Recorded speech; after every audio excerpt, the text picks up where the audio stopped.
Hey, good evening. This is Roy here with Roy and Kim in real life. Welcome to the YouTube channel. Kim's not in it today, but I do have a special guest with me today, and this is my little boy here, Bucky. Hey, say hi. Say hi. He's not much of a talker, but that's my firstborn, as I like to say. Anyway, I just wanted to hop on here today and do just a quick vlog today. It's a beautiful evening, and sun's getting ready to go down out here in Gretna, Louisiana, right outside of the historic French Quarter of New Orleans. Live about 7 minutes from that area. But we got this lovely park right here in the middle of Gretna. Love to take him for walks times just like this. Just wanted to get on here and say hi. It's a brand new, relatively new YouTube channel that's really meant to just document my life and my wife's life, our life, kind of in a more whimsical, family friendly channel. Just to kind of give you a little background on myself. I've been here in the New Orleans area about 20 years. I'm a pastor out here with a local ministry, an associate pastor. I work full-time. I also run a business, have a partner, and we run a exterior cleaning, pressure washing company we've been doing for almost about 7 years. And so I do a lot of work a lot of ministry, various outreaches throughout the week. And I do a big outreach every other Sunday to the juvenile facility here in Gretna. And our ministry is very active in the New Orleans area. So you pile that on top of running a business, and expanding our family. Schedules get pretty busy, but I really wanted just to take some time and just document, the family side of our life. I've got another YouTube station, I'll link it down below, for all my ministry stuff. So if you're interested in that, I would recommend it. I can check out some of my Bible studies, Bible teachings, and all ministry related stuff. I've also do 2 podcasts. I have one podcast that I host myself. It's called Fight Like a Man, and it's really kind of geared at encouraging men in their faith and just in their manhood in life. And then I do one with my wife that's called Unless the Lord Builds the House, and it's kind of geared more at family issues and just really things that her and I kind of go through together. And it's really good stuff. So if you're interested in that, I would highly recommend checking out either one of those podcasts or just the station in general. Also going to link down below my business YouTube, where I do some vlogging as I clean and wash various properties. Haven't really done much with that station in the last year because we've been so busy, but I do have some really kind of cool vlogs on there that I think are cool anyway, and I do plan to get more content out on that station this year as well. I've got a backlog of job vlogs that I just haven't really gotten to, but I want to get to those as well. So, but yeah, really just the point of this station was just to keep it lighthearted, keep it whimsical, keep it fun. We do some food vlogs. We do, just kind of some sitting around and chatting stuff that we're going to be doing. Just life, just us in real life. No frills. I'll probably be doing some product reviews on here as well. Some photography related stuff. I'm an amateur, photographer. I guess I could say that. I'm a guy that takes pictures. I just really started getting into it the last year, although I've always really enjoyed photography, never really taken it serious. But one of our goals was just to be able to showcase our life, our family life, the ups and downs, the ins and outs of family life, and hopefully be able to just encourage and inspire some other folks as well. So and on that note, just kind of wanted to chat a little bit today, really use this, come on pup, really be able to use this station as kind of a video journal as well. And so come on puppy, come on. And so I've never, come on, pup. How you doing? Come on, pup. Come on. He's got him a little fan over there. It's puppy love. But you know, part of my idea was to use this station as kind of a video diary as well. You know, I've never been much of a writer. As far as just sitting down and penning my thoughts. Now my wife is, she'll journal. She'll do prayer journals and prayer lists, those kinds of things. I've just never been much for just pen and paper. I'm trying to be more like that in my older age here now. You know, going to be turning 47 here in a couple of weeks. And so I've tried to get more into writing, but I just like audio and video. I've always liked it. And so, you know, one of my, you know, ideas for this station was to use this station as a video diary as well, you know, video journal. You know, my wife and I, and I'm in my late 40s, she's in her early 40s, and we're, you know, in the process of expanding our family, and we'll get into more of that as these kind of the station unfolds. But you know, I figured this is just an easy way for me to just document my life. That's why I YouTube. You know, I'm not really concerned with growing the station in that traditional sense. You know, as far as subscribers and, you know, the monetary side of that. I mean, those things are cool, and I guess that motivates some people. But I already work really hard during the week. So I'm not looking to put a ton of time into, you know, I guess what they would call trendy stuff to grow a station. You know, it's just going to be us, and however it grows, it grows. And so really, I mean, for me and for my wife, you know, YouTube for us, YouTube for me at least, I can speak for myself, is just an outlet, you know, just a creative outlet that I really enjoy. And hopefully can inspire some people, connect with some people, and, you know, encourage other like-minded folks that are maybe my age or younger or a little bit older that, you know, we can grow alongside with. And so, you know, in that kind of video journal, video diary vein, you know, just wanted to really talk about something that kind of happened today, and just talk to you if you'd let me chat with you for a few minutes. But just kind of got me thinking. You know, I was on a job today, and I was working the job. We're doing a kind of a pool deck cleaning that will eventually result in resanding the whole pool deck area and then sealing it. So any Florida people out there are probably really familiar with this process. And you know, not a dangerously hard job. Come on, pup. Good boy.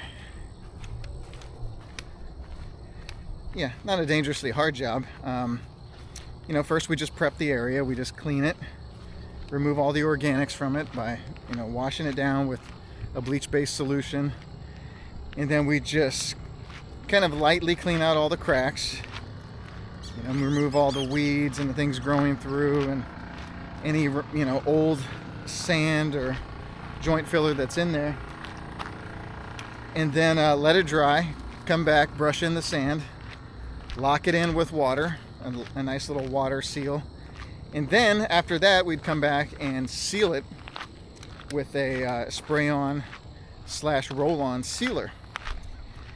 And so here we were on the job today, me and my dad. I got my dad helping me out. He's 67, going to be 68 this year, but he's a trooper.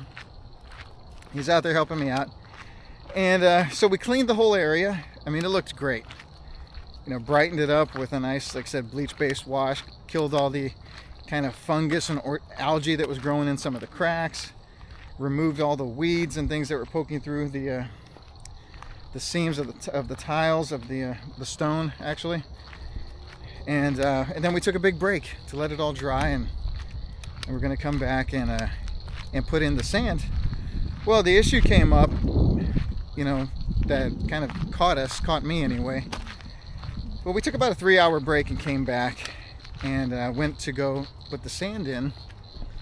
And lo and behold, the stone that we were cleaning, that we were sanding and sealing, it was a lot more porous than the previous ones that we've done. Now, kind of a little more of a backstory to this is, you know, we do exterior cleaning, primarily buildings, you know, primarily buildings, and then a lot of commercial stuff, you know, commercial parking lots and, you know, hotels and things like that. And we haven't done a ton of sanding and sealing jobs. It's kind of something we've more recently been exploring.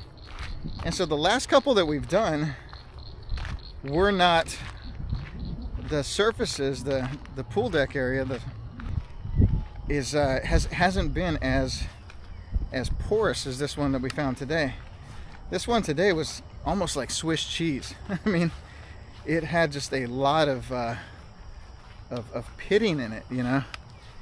Didn't really give it as much thought, you know, till we started putting the sand on. So we show up after taking a long break. It's dry. It's 80 degrees outside and the sun's out, no clouds. But we go to start sanding it and notice that as we're getting down in the sanding, that this sand is starting to clump up. Now this sand is meant to clump up when it comes in contact with water. It water locks into place. So this is becoming a problem, and I'm looking at it wondering what is happening. And so as this is happening, we start to notice that although the surface is dry, most of the areas that are porous are still retaining some water underneath the stone. And this sand is designed to soak that water up. And so we run into a major problem. After sanding about half of this pool deck area, I realized that we have to stop because it's just not spreading properly, and it's clumping up, and it's starting to leave just a residue all over that's not supposed to be there. And so, you know, I had to make a call, you know, to either stop and get with the customer or just continue on and hope for the best. And I made the call to stop and to reassess the situation. And so we did. We reassessed the situation and realized that, hey, we did not allow for enough dry time due to the porous nature of this surface. It needed much more time to dry than just the few hours that we gave the last couple of jobs that we did. And so I had to humble myself and, you know, go up to the customer and you know, and I told him what had happened, and you know, where I was kind of going with this was like, you know, and I was thinking about a scripture out of the book of James. You know, it tells us that, James says this, he says that, you know, for us to be quick to listen and slow to speak. And so, all right, come on, Pop. I mean, he walked this park a million times. He sniffed every corner. He's still fascinated. And so I go up to the customer and explain the situation, and nerves just kind of got the better of me. You know, I mean, I always want to do an excellent job, and you know, we have a tremendous 5-star reputation in this area that we've worked on meticulously, and we're always doing above and beyond, but yet I still found myself kind of nervous approaching the customer. And so I explained the situation to him, and I said something that I wish I could have taken back. And I told him in the middle of explaining this that basically that we just haven't done one like this in a while, and it kind of caught me by surprise that it was still wet. And I noticed when I said that, I could see the reaction in his face already. He reacted when I said, we haven't done one like this. I believe that's probably all he heard. I don't think he really heard anything after that when I said in a while. You know, and right away, just my inexperience, I think, was on display.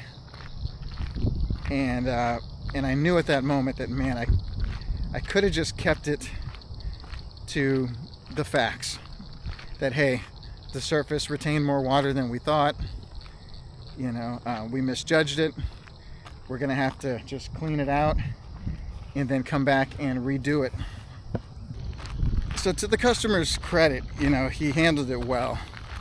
He didn't blow up, he didn't lose his cool, I didn't either. But I just felt at that moment that, you know, I had said too much. If I would have just kept it shorter, kept it to the facts, it wouldn't has been a big deal.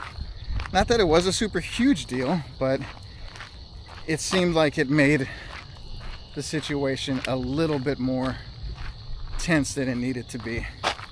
And I know I may be overthinking it. I probably beat myself up too much.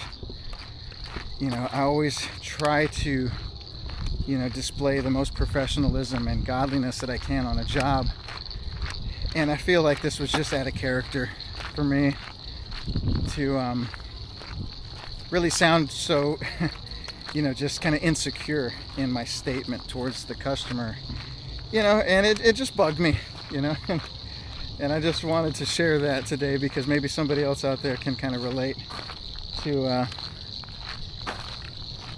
you know, to what I've said today. You know, just sometimes we just really have to learn to just be slow to speak. Saying less, I think, is sometimes more powerful than saying a ton of things.